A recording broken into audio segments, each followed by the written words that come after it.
Spend less and shine more with Prince Jewelry's grand festive offers.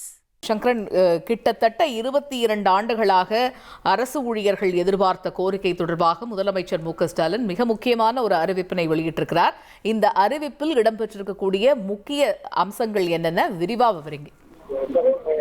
வணக்கம் காயத்ரி. நீங்க சொன்னது மாதிரி ஓராண்டு 2 ஆண்டு கிடையாது, 22 ஆண்டுகள். 2003ஆம் ஆண்டோடு பழைய ஓய்வூதிய திட்டம் என்பது விடைபெற்று விட்டது.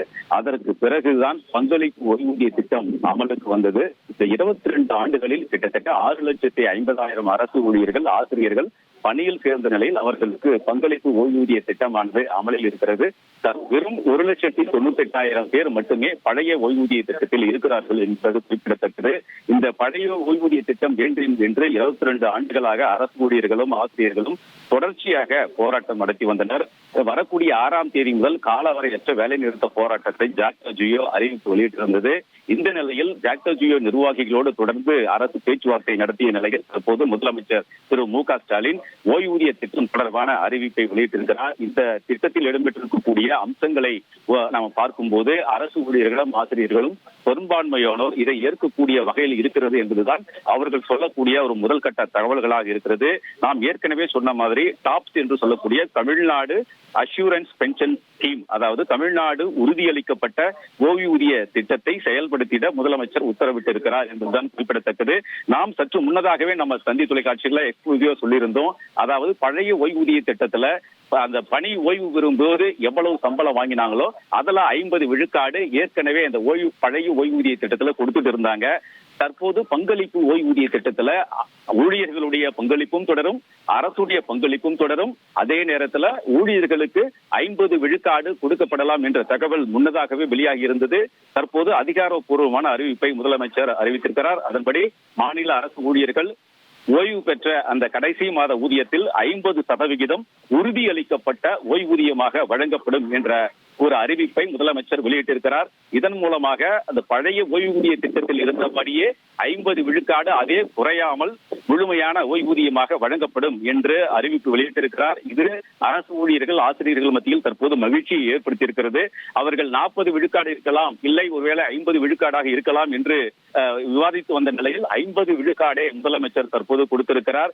இதன் மூலம் மேலும் இது தொடர்பான அறிவிப்பில் பணியாளர்களுடைய 10% பங்களிப்போடு ஓய்வூதிய நிதியத்திற்கு தேவைப்படும் கூடுதல் நிதி முழுவதையும் அரசே ஏற்கும் என்ற அறிவிப்பையும் முதலமைச்சர் தெரிவித்திருக்கிறார். 2.5% உறுதியளிக்கப்பட்ட ஓய்வூதியம் பெறும் ஓய்வூதியதாரர்களுக்கு ஆண்டுதோறும் 6 மாதத்திற்கு ஒரு முறை அரசு அலுவலர்களுக்கு வழங்கப்படுவதற்கு இணையான அகவிலைப்படி உயர்வு வழங்கப்படும் என்றும் அறிவிக்கப்பட்டிருக்கிறது. அகவிலைப்படி இந்த ஓய்வூதியத்தில் இடம்பெறுமா இடம்பெறாதா என்ற ஒரு சந்தேகம் அரசு ஊழியர்களுக்கு இருந்த நிலையில் அகவிலைப்படியும் வழங்கப்படும், சேர்த்து வழங்கப்படும் என்ற அறிவிப்பு வெளியாகி இருக்கிறது. இதே போன்று ஓய்வூதியதாரர் இறந்துவிட்டால் அவர் ஏற்கனவே பரிந்துரைத்த குடும்ப உறுப்பினர்களுக்கு அவர் பெற்று வந்த ஊதியத்தில் 60% குடும்ப ஓய்வூதியமாக வழங்கப்படும் என்றும் தெரிவிக்கப்பட்டிருக்கிறது. இதே போன்று பல்வேறு அறிவிப்புகள் வெளியாகி இருக்கின்றன. குறிப்பாக இந்த திட்டத்தை, பங்களிப்புடன் கூடிய ஓய்வூதிய திட்டத்தை செயல்படுத்துவதன் காரணமாக அரசுக்கு கூடுதல் செலவு ஏற்படும் என்று தெரிவிக்கப்பட்டிருக்கிறது. தமிழ்நாடு அரசு 13,000 கோடி ரூபாய் அளிக்க வேண்டும் இந்த திட்டத்திற்காக என்றும் முதலமைச்சர் அறிவித்திருக்கிறார். தற்போதுள்ள முதல் கட்டமாக தற்போது 11,000 கோடி ரூபாய் அரசு பங்களிப்பாக வழங்க வேண்டும் என்றும், இந்த பங்களிப்பு தொகை பணியாளர்களுடைய ஊதியத்திற்கேற்ப ஒவ்வொரு ஆண்டும் மேலும் உயரும் என்று தெரிவித்திருக்கக்கூடிய முதலமைச்சர் தமிழக அரசு சந்தித்து வரக்கூடிய கடுமையான நிதி சூழலில் கூட அரசு அலுவலர்கள், ஆசிரியர்களுடைய நலன்களை காத்திடும் வகையில் இந்த செலவினங்களை எல்லாம் அரசே முழுமையாக ஏற்றிடும் என்றும் அறிவிக்கப்பட்டிருக்கிறது. அரசு அலுவலர்கள், ஆசிரியர்கள் நலனை, அவர்கள் குடும்பத்தின் எதிர்காலத்தை மனதில் கொண்டு தொலைநோக்கு பார்வையோடு நடைமுறை சாத்தியங்களோடு இந்த அறிவிப்பானது வெளியிட்டிருக்கிறோம் என்றும் 20 ஆண்டு கால கோரிக்கையை நிறைவேற்றி இருக்கிறோம். பழைய ஓய்வூதிய திட்டத்திற்கு இணையான ஓய்வூதியத்தையும் பண பயன்களையும் பெற வழி வகுக்கும் வகையில் இந்த கேப்ஸ் என்ற இந்த ஓய்வூதிய திட்டமானது, உறுதியளிக்கப்பட்ட ஓய்வூதிய திட்டமானது அறிவிக்கப்பட்டிருக்கிறது. இதை அரசு அலுவலர்களும் ஆசிரியர்களும் ஒருமனதாக வரவேற்க வேண்டும் என்றும் முதலமைச்சர் திரு மு.க.ஸ்டாலின் கேட்டுக் கொண்டிருக்கிறார். இந்த புதிய திட்டத்தை செயல்படுத்துவதற்கான முழு ஒத்துழைப்பையும் வழங்க வேண்டும் என்று கேட்டிருக்கிறார். தற்போது தமிழக அரசு அறிவித்திருக்கக்கூடிய இந்த திட்டமானது ஏறக்குறைய ஆந்திராவில் அமல்படுத்தப்பட்டிருக்கிற GPS கேரண்டீட் பென்ஷன் ஸ்கீம் என்று சொல்லக்கூடிய அந்த திட்டத்தை ஒத்து வருவது போன்றுதான் ஒரு புதிய ஓய்வூதிய திட்டத்தை தமிழக அரசு அறிவித்திருக்கிறது. அதன்படி அரசு ஊழியர்கள் ஆசிரியர்களுக்கு ஓய்வு பெறும் போது, அதாவது 30 ஆண்டுகள் பணியாற்றினால் அவர்களுக்கு முழுமையான ஓய்வூதியம் கிடைக்கும். 10 ஆண்டுகள் பணியாற்றினால் குறைந்தபட்ச ஓய்வூதியம் அவர்களுக்கு கிடைக்கும். இதுதான் விதிமுறையில் ஏற்கனவே இருக்கிறது. அதன்படி 30 ஆண்டுகள் பணியாற்றியவர்களுக்கு கடைசி சம்பளம் எவ்வளவு ஒட்டுமொத்த சம்பளம் வாங்கினார்களோ அதில் 50 விழுக்காடு அவர்களுக்கு ஓய்வூதியமாக கிடைக்கும். அந்த அரசு ஊழியர் ஆசிரியரோ அவர் காலமானால் அவருக்கு பிறகு அவர்கள் யார் பரிந்துரைக்கிறார்களோ அவர்களுக்கு குடும்ப ஓய்வூதியம் என்பது தொடர்ச்சியாக வழங்கப்படும். அதன்படி 1 லட்சம் ரூபாய் ஓய்வு பெறும்போது ஒருவர் சம்பளம் பெற்றார் என்றால் அவருக்கு மாதம் 50,000 ரூபாய் ஓய்வூதியமாக கிடைக்கும். இது இந்த புதிய திட்டத்தின் மூலமாக உறுதியாகி இருக்கிறது.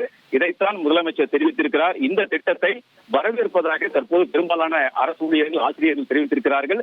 காலையிலேயே இது போன்ற ஒரு வரவேற்கக்கூடிய திட்டமாகத்தான் முதலமைச்சர் அறிவிக்க போகிறார் என்பது அரசு ஊழியர்கள் ஆசிரியர்கள் ஜாக்டோ ஜியோ நிர்வாகிகள் மத்தியில் பெரும்பாலானோர் மத்தியில் அந்த தகவல்கள் எல்லாம் கசிந்து விட்டன. இதன் காரணமாக பூங்கொத்துகள், அதே போன்ற சால்வைகள், புத்தகங்கள் போன்ற ஒரு பரிசுகளை முதலமைச்சரை நேரில் சந்தித்து கொடுத்து நன்றி தெரிவிப்பதற்கும் அரசு ஊழியர்களும் ஆசிரியர்களும் பல்வேறு சங்க நிர்வாகிகளும் தயாராகவே தலைமைச் செயலகத்திற்கு வந்துவிட்டார்கள். இன்னும் அவர்கள் எல்லாம் முதல்வரை சந்திப்பதற்கும் தற்போது நேரம் போட்டுக் கொண்டிருக்கிறார்கள். மிக இன்னும் ஒரு சில மணித்துளிகளில் முதலமைச்சரை அனைவரும் சந்தித்து ஜாக்டோ ஜியோ உள்ளிட்ட பல்வேறு அமைப்பை சேர்ந்தவர்களும் சந்தித்து நன்றி சொல்வார்கள் என்றும் தற்போது தகவல்கள் வெளியாகி இருக்கின்றன. காயத்ரி 22 ஆண்டுகால ஒரு கோரிக்கை, அரசு ஊழியர்களுடைய கோரிக்கை தற்போது நிறைவேற்றம் செய்யப்பட்டிருக்கிறது என்பது குறிப்பிடத்தக்கது.